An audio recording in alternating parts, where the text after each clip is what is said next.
Good morning, everyone. Welcome back to another edition of the Morning Edge. DeadPresPicks joined by SlopRules. It is Monday. Welcome back, everyone. Big weekend, John. A lot to get into. We have the weekend recap, the Thunderdome results, a big announcement, and then, of course, our Monday Night Football bets.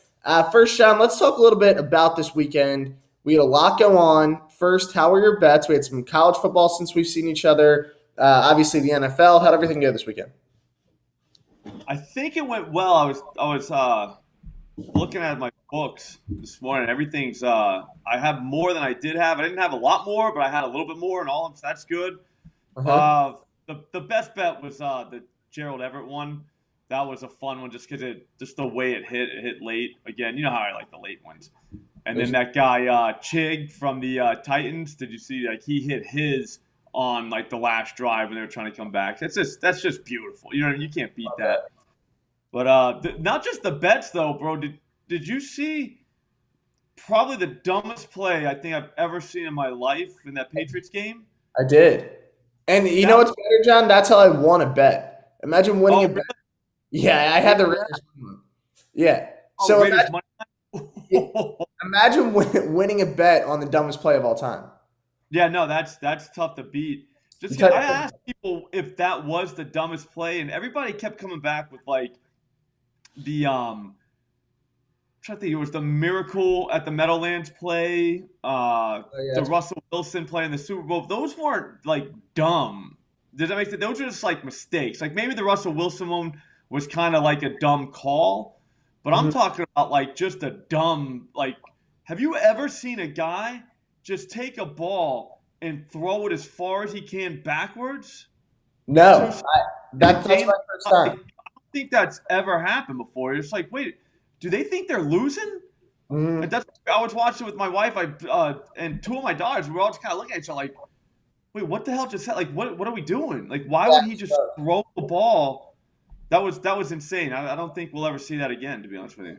It reminded me of the J.R. Smith Cleveland Cavs play. Remember when he like just dribbled out? Yeah, That yeah, was the first thing I thought was like this guy is J.R. Smith. So yeah, yeah. I mean, it couldn't have been more dumb, but a lot of people also, John, are saying it shouldn't have even gotten there. I don't know if you saw the touchdown That was catch. his foot was out of bounds. Yeah, it appeared to be out of bounds, which Out of bounds. It wasn't even funny.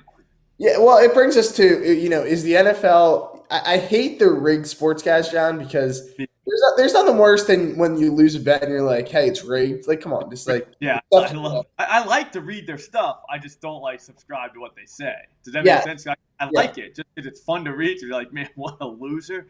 But yeah. still, But we got a question. We saw a couple obviously awful calls last night. The this is worse, John. So the that's bad. Commanders they got screwed like six times. So on our left, we can see the pass interference call that should have been called on the last play of the game. So this was fourth down. Clearly, Curtis Samuel's being tackled before the ball's there. That wasn't called. But here's the worst one, I think, to the right. So Terry McLaurin, if you didn't see it, they said he didn't line up on the line. This play would actually end up in a touchdown. Brian Robinson would get in the end zone, which would have made it a 2-point game. Now, Washington still would have had to convert to two, and obviously a lot still could have happened. But Terry McLaurin literally looks at the ref twice and checks if he's on the line. If he's not on the line, you could see the ref nod, and then the ref just throws the flag. And then after the game, Terry McLaurin was asked. He said that the ref said that he was good, but he still proceeded to throw the flag. And I will tell you, John, I've never seen a ref more excited to throw a flag. I mean, this guy had it. He had his hand ready to go like before they broke the huddle. So this guy was excited to call it. I'm going to call this, John, the first NFL rigged game that I've ever seen. What do you think? Yeah, no, that was bad. I mean, the pass interference, I get they could miss it, like kind of like a let them play thing. Because I mean, it's so bang bang. I mean, obviously that was pass interference. I'm not saying it wasn't. I'm just saying I see how, human error can, Right. I guess. But the McLaurin one, like my God, like he pointed to the line and like okayed it, and then the guy just says yeah, and then throws the flag. Like that's unprecedented. I don't know that we'll have to like I don't know. I want to ask like other receivers, but I don't really have access to other receivers. Like, has that ever happened to somebody? Like, where you okayed it with that guy, and that same guy that said, "Yeah, you're good," actually threw the flag on you for what he just said you were good for. Do you know what I mean? Yeah. Like, I don't know maybe it does happen. Like, I don't know, but it feels like kind of weird that that would ever happen. Well, yeah, like you said, the human error on the pass interference, we get that's going to happen. That happens a lot. But I mean, when you literally ask a ref, he says, "Yeah, you're good," and then just throws a flag on you. That doesn't seem fair. So, No, shouldn't be uh, able to do that. yeah, that doesn't seem legal. And they also kind of got screwed on a 2 point conversion earlier in the game. They called OPI. It didn't really look like an OPI. Tough game if you're. It wasn't even about the Commanders' bet. They were probably never going to cover that -4. It was just about like that was a huge game, right, for the playoffs. I think the winner, their chances went to like 80%. The loser, I don't know what exactly their chances were. But basically, if you won that game, you would really have to screw up not to get in. Now it's the Giants; they could still screw up. But tough loss if you are Washington, no doubt about that. All right, John, it's about that time to get in to the Thunderdome results. But first, actually, we need to talk about soccer. I forgot. Yeah. We had to talk about soccer. So you and I are about as sharp of soccer bettors as the world has seen. So I'm going to take a quick victory lap here, John. I finished the World Cup up 2.6 units. How about that? So, yeah. And a lot of people told me before the tournament, like, you're not a soccer guy because I haven't betted in 2 years. So what I say is, how about those 2.6 units? And yesterday, Argentina, I had them to win. I saw you smacked your bet, right? You had like a same game Yep. parlay. So Yep. I honestly, as a very casual soccer fan, that was the best soccer game I've ever seen. What do you think? I mean, Matt, you know how it's the easiest sport in the world to beat. I mean, it was so easy that I didn't even want to have just one bet for the final game. I was like, you know what, I'm gonna have to like same game parlay it just to make it a little bit harder. So I did Argentina team total over 1.5, and then tied that to both teams to score, Mhm. which I mean that was awesome. When it was 2-0, I was like, all right, well all we gotta do is just let France score one, and then like, dude, they hit two right there, and like I think it was like the 80th minute. So, I mean, that was pretty exciting for like if you're actually watching it to like watch the soccer game and not like your gambling bets. Like that had to be pretty fun for those guys too. So everybody kind of won when you think about it. Yeah, I mean, when the more I watch this game, I kind of hate how they decided it, and I had like soccer purists after coming after me because I was like, deciding a championship with penalty kicks is about the dumbest thing I've ever seen. And all these guys in my comments are like yelling at me about the history of soccer and why it's right and why it's wrong. I compared it, John, to like the Stanley Cup ending in a shootout. Yeah, It's dumb. you gotta I have think, a goal. Is that what yeah. you want? Like, goal? Yeah, it's like playing overtime. The first guy to score wins. Done. See you later. Well, yeah, and some people were like, "Well, the game will never end." I was like, "Well, that game there was chances all over. Like, trust me, at some point it will end." But like hockey's the same way. But You can go it into would like have this time. It would have that's what I mean. because It was actually like oh, it was the third ridiculous. goal. It's like Yeah. whoever scored the first time. But yeah, that was wild, man. I don't know. I Shout out don't to like that. for the World Cup, but I mean, whatever. If that's what they want to do, it is kind of electric. Don't get me wrong. Like Yeah. it's fun to watch. So there's that. Shout out to that Argentina goalie too at the end. He had like the best soccer save I've ever seen. So Yeah, he kept us in it, and then he stepped up in the penalty kick. So I, I good didn't even. World Watch, Cup. I had to watch that later. I was literally sitting on the bench at a fifth grade girls basketball game that my kid wasn't even at because she wasn't feeling good, and I'm sitting there like a sucker on the bench, just be like, this is it's ridiculous. So I got my phone out. I'm just kind of refreshing it. You know what I mean? Like behind like the clipboard, and just Yeah. trying not be noticeable about it. And like I'm trying to watch the shootout as it happens. So, like that was fun, but I wish I could have watched it live. Yeah, it was fun. But you know what? I will be a soccer fan again in 4 years. So that's exciting. I have a 4 year break now to gather a lot of data and use that for my next tournament. But that's it on the World Cup. Now it's time, guys, for the Thunderdome results. And before we get to them, John, I'm gonna spoil it for everyone. You did it again. So you're hot in the Thunderdome. We want to give another shout out there to Vegas Refund. He was a great guest. Hopefully we'll get him back on the show. But John, you did win the Thunderdome, so it's time to take your victory lap for this week. I'm not gonna. I'm not. I mean, honestly, guys, like who didn't know I was gonna win? Look at my picks. You know what I mean? Like, how would you not know that I was gonna win? So there was that. The only thing I'm kind of disappointed about is I wanted the Watson one too, because I thought that was the best pick of the bunch, just because I don't know, it just was. But Yeah. game scripted out of that thing. Justin Tucker was missing field goals, so it kind of messed up the vibe a little bit on Saturday. But then I knew I had it on Sunday because I had Gerald Everett over, and I knew the Lions were going to win. So there was that. But Vegas refund was awesome. I will give you a warning. I've already talked to him. He definitely wants to come back, and I would guarantee you he's not coming back with minus 110 stuff. You know what I mean? So like Yeah. there is that.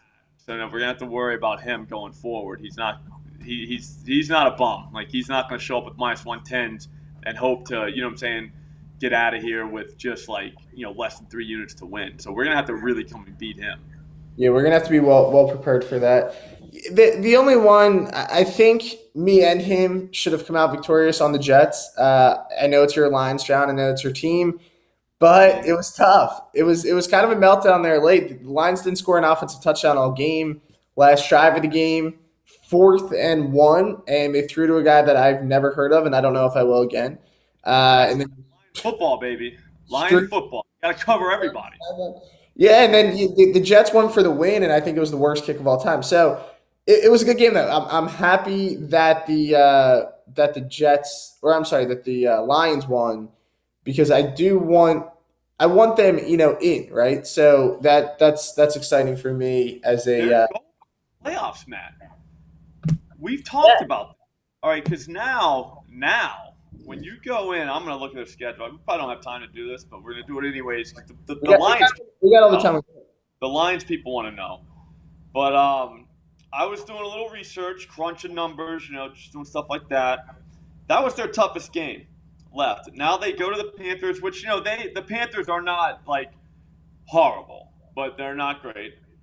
Then they get the Bears at home. Then they go to the Packers. By then, the Packers will probably be dead. So it's hard to imagine they're going to put up any type of fight. The Bears just aren't good. So if they win out, that's 10-7. They're getting in because the Commanders are going to lose again. The Giants are going to keep losing. The Lions beat both of them. But it's not going to come down to a tie, which sucks because they had that. Because they actually, I'm sorry, it's not going to come down to a tiebreaker because the Commanders and Giants tied each other. So that sucks. But at the end of the day, the Lions are getting in. So, you know what? Like, if the Commanders or Giants take a spot from the Lions, it's going to hurt, because watching the Giants and Commanders play and then watching the Lions play, you can't even compare it. The Lions are fun. I know they're not great, but they're a fun team to watch play football. And I told everyone that. Like, it's going to be very fun to be a Lions fan this year. yeah, and it has been. Their team total over cash, right? Just cashed yesterday. I also have the 7.5. That was like plus 210. That's about to cash next week against the Panthers. And then when they meet the playoffs, that's plus 410. Yeah, it does not stop. All right. Now, John, that we've both established the Lions will make the playoffs, and we've been touting them, what plus 500, plus 300. Plus 700. Seven. Plus 700. So get on that, right? Now it's a little late, but I mean, whatever number you're getting at this point, I would take the Lions. They will be in the playoffs. So now, John, it's time for our big announcement that everybody, I'm sure, is sitting on the edge of their seat to find out what it is. So next Tuesday. So this is big for me too. Yeah. See, John doesn't even know what it is. Next Tuesday, which is December 27th at 12 p.m. Eastern Time, John and I will be live streaming. How do you say that? Is it the Camilla Bowl? So it's great when you don't even know the name of the bowl. This is how we know how good it is. And if you think who's playing in this game, we have two powerhouses. We have Georgia Southern against. So I mean, this might be the best bowl game of the year. These are two heavy hitting programs who are hungry for a bowl game, and you get to sit with John and I and watch the game. We're gonna have our bets on the big screen. We're gonna talk through the game. We're gonna try to give you guys some live bets. So, do I have a tattoo? I think I have a tattoo in that picture, John. Do you see that? I got a little sleeve. I think you got a sleeve, yeah. I'm kind of like borderline jacked a little bit, like skinny guy jacked, maybe. Yeah. I feel like I look like a crackhead. But yeah, I don't know if I like. See, I'm not a tattoo guy, but maybe that's a sign. Maybe I get a little sleeve for the game. You should get a sleeve. Yeah, Just for the game, like for the Camille Bowl. Yeah. something bowl. So, but we know it's going to be Georgia Southern Buffalo. Make sure you guys put it on the calendar. Tuesday, December 27th, 12 p.m. Eastern time. We will be live streaming that game. Gonna have a couple drinks. Gonna get a couple bets in. Win a lot of money. So make sure you guys hang around for that and get it in the calendar, John, so they don't miss. I just put it in mine. Yeah, me too. It's a Tuesday. Like those are the fun ones, like the noon game. Yeah, well, that's what I'm saying. I mean, today we get Marshall, Connecticut at 2:30. Like that's great. Like so pretty much after the show, we have something to bet on. Like that is what life is all about. So big game today. And you can convince anyone it's a big game because it's the only game on. So that's super exciting. Make sure to check out that bowl game today. We'll have some analysis on that as well. But John, it is now the time that everybody is waiting for. It's our Monday Night Football bets. And I don't know if you realize how hot we've been on Monday night, but we've been on fire on Monday Night Football bets on the props. So let's continue that stretch tonight. As always, you're gonna kick us off and let us know what you're looking at. All right, so I'm gonna go with Tutu Atwell again. I went with them the Thursday before last. This time I'm going receptions though, Matt. Okay. 3.5 receptions is plus 140. That feels ridiculous, to be honest with you. Because if you watched that game the other night, I know part of it was game script. So the haters are going to come, oh, that was game script. Yeah, it was. There was. But one thing you got to know is that guy was on the field for like 60% of the snaps. He ran like 25 routes, which he never does. Like the highest before that, I think, was like 14. So like he's a valued member of like the Rams. But here's the reason why I like this the most. He wasn't just a deep guy. Like, sure, they threw it deep to him a couple times. That always pisses me off too because it'll be like a pass interference call and you get nothing for it. And you're like, damn, man, like if they wouldn't have cheated.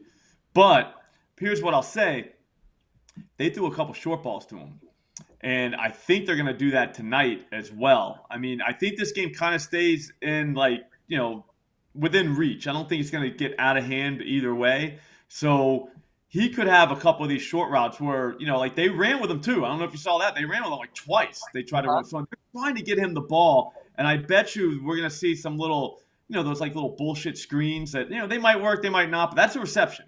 You know what I mean? Like he could lose like 7 yards on a catch, but that's still a catch. So I think he catches 4 balls. He only caught 5 last week, but he was targeted 9 times, which is the most anyone got targeted on the team.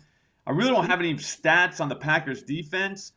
That's going to help us here, so I'm not even going to say any of them because they don't matter. The stats are for losers anyways. But still, he catches 4 balls tonight, plus 140. I mean, this is going to be a party. This is going to be a party. And I'm excited for this game, John. A lot of people out there, again, they're bad-mouthing this game, and I can't believe that they're doing that because we have, a great opportunity here to make a lot of money. The last time we saw the Rams play, John, was December 8th. So you got to date back to 2 Thursdays ago. So it was a little bit of time. You and I, we had a night that night, right? We had Tutu and Jefferson. We're going to run back tonight. So I'm going back. Yes, I'm going back with Van Jefferson. Wow. Do you remember how Van Jefferson cashed last time? Last play of the game, John. Last play of the game. Yeah, that's living, Matt. I mean, that's how we want to do it. So this is the thing. First of all, we owe Van Jefferson to bet is over again. Even if this loses, what he did for us, 2 weeks ago, we can never thank him enough. He cashed everything on that last play. He cashed the same game parlay for me. He cashed the over. He cashed the Rams spread, just making it safe because a lot of people don't get it. But Baker Mayfield, a pick 6 there, that could have happened, and then we lose the spread. We lost everything. Van Jefferson, short, it didn't happen. So we owe him this. But getting back to his numbers, John, since he's played. He missed the first month or so of the season, first 2 months. Since he's been back, he's gone over this number in 3 of his 5 games. The 2 that he did not go over, he had 29 yards and 27. So he's always sniffing around this number. If he gets over, he's sniffing around the number, hanging around it. I think when you break it down, this is going to be a game where the Rams are eventually going to have to throw tonight. I think they're going to get steamrolled. I do think the Packers kind of blow them out. Packers have had a tough year, but this feels like a Packers game. It's at home. It's going to be cold. They get a dome, warm weather team coming in. They just beat up on them. Cover. Yeah. I keep it close enough. Like, I think they might be able to do that. Maybe. It's tough because the thing is Baker Mayfield still is brand new. Now, he does have some time to study the playbook, right? But I think Yeah. that's worse for Baker. I think Baker's better when Yeah. you just go out there without a playbook and just, throw. He's like that backyard quarterback. I agree that I think that they will have to end up throwing. And Yeah. that's So very, it's going to turn into a game script where we're going to see. So, like, if Van is 0 yards in the first half, don't sweat it because the second half, he's a second half guy anyways. he's such a second half guy. Man. Yeah. Well, what he did last game was crazy. So he caught the first ball of the game for like 20 yards and then the last ball of the game for like 20 something. So that's called a bet. Yeah. So, I mean, it was like, oh, wait, okay, this guy needs 10 yards all game. He's going to get it. He didn't get it till the last play. So Van Jefferson here over 33.5. Again, he's hit this the last couple of weeks. The Rams don't have many options. I mean, it's Van, it's Tutu, and it's Ben Skoranek. I think he's the best of them. No offense to Tutu, John, but one of those two are the best. So I think they'll both end up hitting this. But your options are limited. Baker Mayfield's going to be in a negative game script in this game.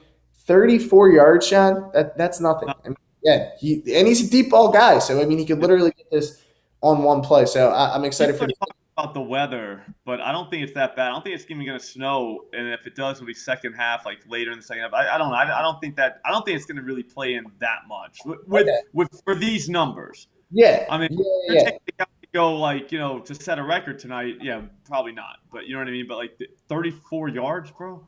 That's what I'm saying. Are we really asking for a ton? Like it could be a screen, dude. And I think that helps Tutu. And it might even be Van Jefferson. It might help both of them. So I mean, those are going to be our bets, guys. Again, the props are hot, so get these props in when you can. Now, if this number moves a little, because sometimes they do, I'd play it as high as 35.5. So before you guys ask that, if you just do 40 plus, you know what I mean? Yes, you could do that. You could do that as well. So keep your eye out for that. And then, John, you know what? Since these have been working, I'm just going to give a quick bonus pick because someone asked in the comments about a college basketball play. So we're going with Ryder -2, okay? Now, probably don't know much about this team. I don't either, but they're playing Delaware tonight. Give me Ryder, and that's going to be my bonus pick for the person in the comments asking. So there you go, guys. We got you guys covered for tonight with the Monday Night Football. Van Jefferson over 33.5. John's going with Tutu Atwell over 3.5 receptions at +140. Put them in a little same game parlay, John. I don't even know what we come out to, but why not? Yep. Why not mix them in? So those are the best bets for us tonight. All right, before we get out of here, we're giving away money. We always do this here at OddsChecker, and we have a lot of money to give away this time of year. So a $500 giveaway that we are doing tonight. We're doing it all Christmas season, John, over at YouTube. So all you have to do is subscribe to the YouTube channel, watch this video and comment on it, and you're entered in for $500. So that's pretty simple. That should take you less than 30 seconds, I'd say, and you're giving yourself a chance to walk away with a lot of money. And John, what better time than right now to walk away with that money? Christmas season. No, that's a fact. That's a fact. You can really say that any day too, and it would work. See, I mean, you can. No better time $500 than like right now, and you can say that every day. Yeah, exactly. I mean, you can. It just works. Can't argue that. So make sure to do it. Again, that is over on YouTube at OddsChecker US. Simply subscribe to the channel, comment on our video, and you are entered into the giveaway. But that's not all, John. We're giving away even more money, but this time we're doing it over on Instagram. Same handle, guys, OddsChecker US. This one, they're doing it every day. So it's $100 they're doing daily here through the Christmas season. To enter this, all you have to do is follow the Instagram and then comment on any of the posts, and you are entered in. So it is that simple. It's that easy. It's a daily contest that we're doing over there on the Instagram page. We appreciate everybody who's been tuning in. So we're trying to get back to you all, but make sure you guys enter those giveaways. And lastly, John, before you and I head out, we're going to be on another show today. We got the spread coming up. We got Matthias, myself, John, Michelle Beadle. We got a lot to get into on that show as well. They're going to cover a bunch of content. If you have not checked out the spread yet, make sure to do so for more content here at OddsChecker US. that'll be it for us today, guys. John and I will be back tomorrow morning with another episode of The Morning Edge. We hope you all have a fantastic Monday night. Let's stay hot. Let's keep cashing in some bets, and we'll see you guys tomorrow morning.